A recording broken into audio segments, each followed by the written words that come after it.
Bonjour à tous, aujourd'hui je vais vous parler d'un ouvrage de Vincent de Goljac et d'Antoine Mercier, Manifeste pour sortir du mal-être au travail.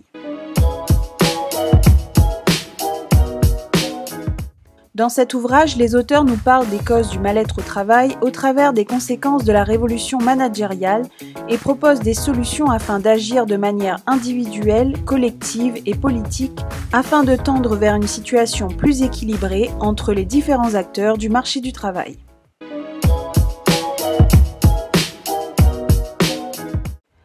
La révolution managériale serait à l'origine d'un mal-être grandissant depuis ces dernières décennies.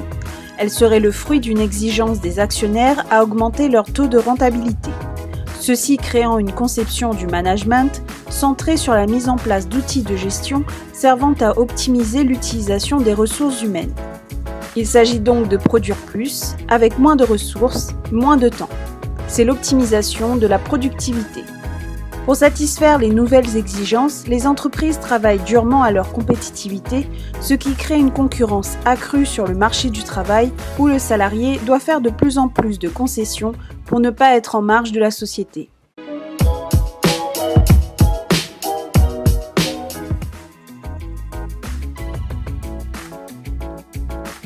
Les auteurs nous livrent ainsi ce qu'ils pensent être les 12 causes du mal-être au travail.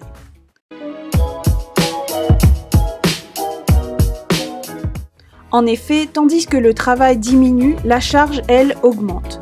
Le salarié doit donc être plus productif, en moins de temps et doit s'acclimater à des urgences qui changent constamment.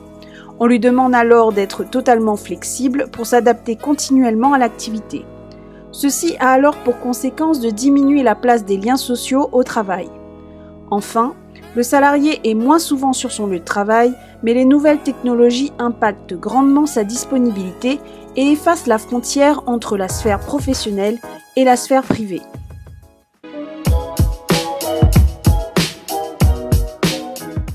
Si la performance d'une entreprise était une formule, le salarié ne serait qu'une variable ajustable dont l'évaluation de sa valeur se fait de manière financière.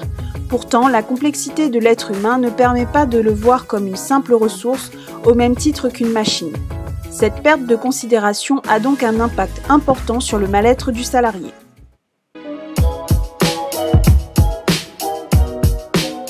Comme évoqué précédemment, la révolution managériale a poussé à la création de nombreux outils destinés à évaluer en permanence la performance de l'entreprise et donc de ses ressources.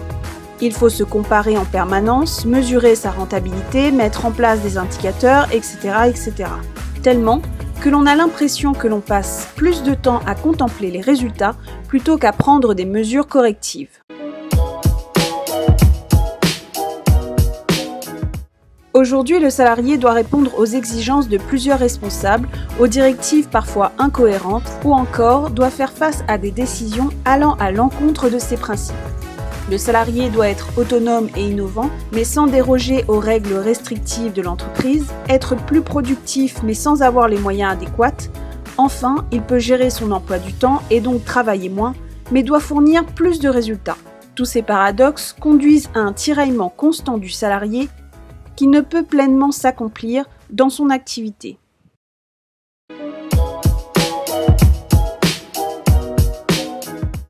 Dans sa quête de rentabilité, l'entreprise exige sans cesse des salariés d'être au maximum de leur capacité et met alors l'accent sur l'atteinte des objectifs par une certaine obligation de résultat. Cette vision réduit le champ d'évaluation et donc la marge de progression, car le seul fait de se centrer sur les résultats empêche de détecter d'autres anomalies, comme par exemple le manque de pertinence entre les objectifs fixés et les moyens accordés.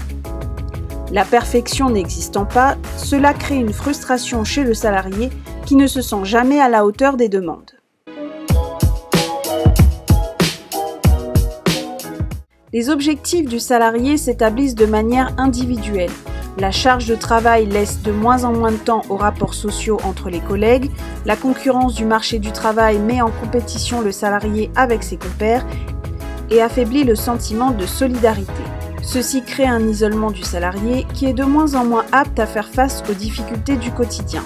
Seul, le salarié réduit alors ses chances de changer les situations néfastes qu'il subit. La valeur du travail a changé. Aujourd'hui, la polyvalence est favorisée au détriment de l'expertise. La qualité du travail qui était reconnue auparavant laisse sa place au paraître. De nos jours, le savoir-être est davantage considéré que le savoir-faire.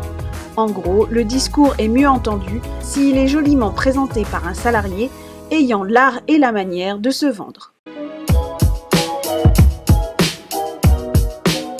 Le salarié a sans cesse le nez dans le guidon et devient un simple exécutant des directives qui s'accumulent devant lui, sans pouvoir avoir de recul sur la nécessité d'accomplir telle ou telle tâche.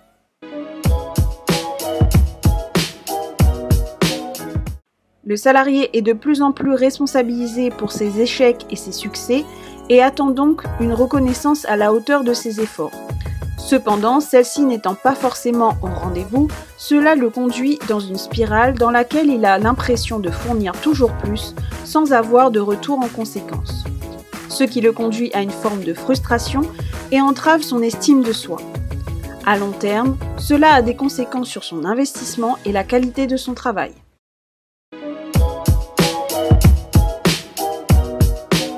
L'organisation exige de changer en permanence pour s'adapter, mais ces exigences sont poussées à l'extrême jusqu'à ne plus savoir pourquoi il faut changer. Les projets n'ont pas le temps d'être finalisés, qui sont déjà remis à plat pour être repensés encore et encore.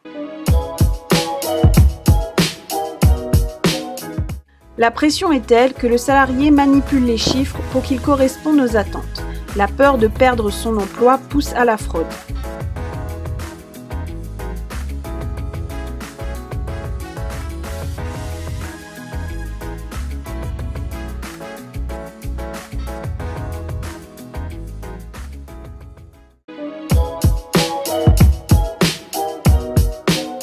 Le salarié perd confiance en sa hiérarchie et les écarts de salaire grandissants entre le sommet et la base intensifient leur opposition.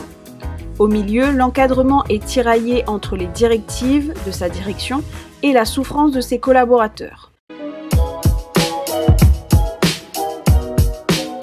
Le mal-être au travail doit se traiter sous plusieurs angles. C'est ainsi qu'il faut agir de manière individuelle, en travaillant sur ses propres comportements, comme apprendre à se dégager des paradoxes ou apprendre à dire non, mais également de manière collective, en poussant l'organisation à redonner du sens au travail, aussi de manière politique, en mettant en place un cadre légal adapté pour favoriser l'intérêt général. Mais je vous laisse le plaisir de découvrir de quelle façon ces différentes dimensions sont analysées dans l'ouvrage.